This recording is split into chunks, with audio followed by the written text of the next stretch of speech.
ABC News political analyst and Trump whisperer, joins us to explain what in the world is going on in Washington. Alex, welcome back to Big 550 KTRS here in St. Louis. Good to be with you. So Steve Bannon says on Breitbart, another day, another scalp. He got another one, yes. We've got another establishment Republican leaving the Senate, Senator Jeff Flake.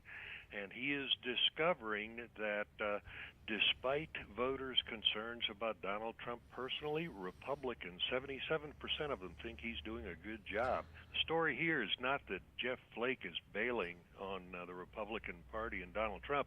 It's that 49 other senators are sticking with Donald Trump, that they gave him a standing ovation at lunch yesterday. I agree with you wholeheartedly. And it goes to show you that Jeff Flake was polling in the teens in Arizona, didn't see a path, and I agree with him when he said he didn't want to promote things or agree with things that he would need to win, and so it was better for him just to retire. Exactly. You know, the interesting thing in what Jeff Flake said yesterday was that the anger and resentment that people feel at the royal mess we've created in Washington is justified. In other words, he recognized that Republicans and a lot of Americans are angrier at Washington than they may be disappointed in how Donald Trump tweets.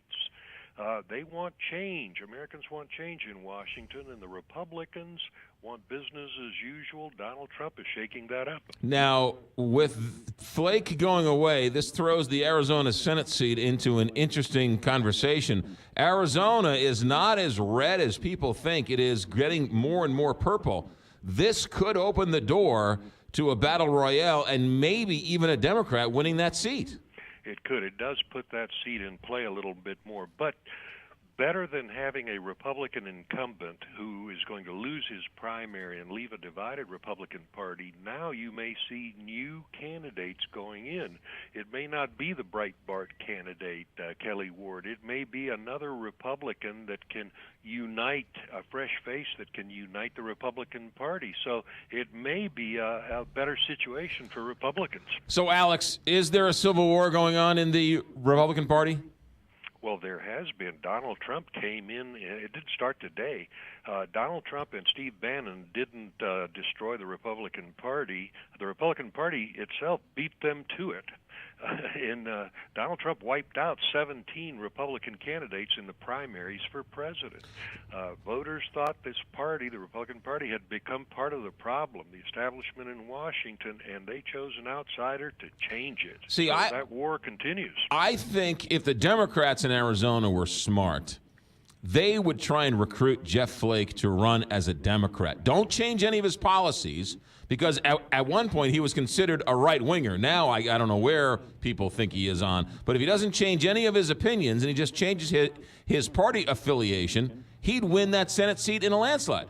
He might, but, you know, it'd be tough because Jeff Flake has these positions that are not that attractive to Democrats. Right. You know, he still thinks a tax cut's a good idea and we ought to get some more money and power out of Washington. He's for a strong national defense.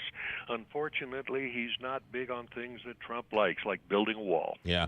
Quickly, what are you hearing about the tax cut? And is the middle class going to get killed on this? Because everything I'm reading says that the middle class is either going to stay the same or taxes might go up, cutting out the 401k, the mortgage deduction, the state and local taxes. What are you hearing, Alex? McGraw, pretty much the same thing. The Republicans are determined to cut taxes as long as we really don't cut them. As long as we really don't give anybody much of a tax cut, as long as we don't put real money back into the economy to grow it. They want to grow Washington's economy, not yours. Mm-hmm. So, and it's tougher now because now Flake and Bob Corker can sit there and say, you know what, it might add to the deficit. Why do we want a tax cut? That means Trump has to go across the aisle, find some Democrats to make up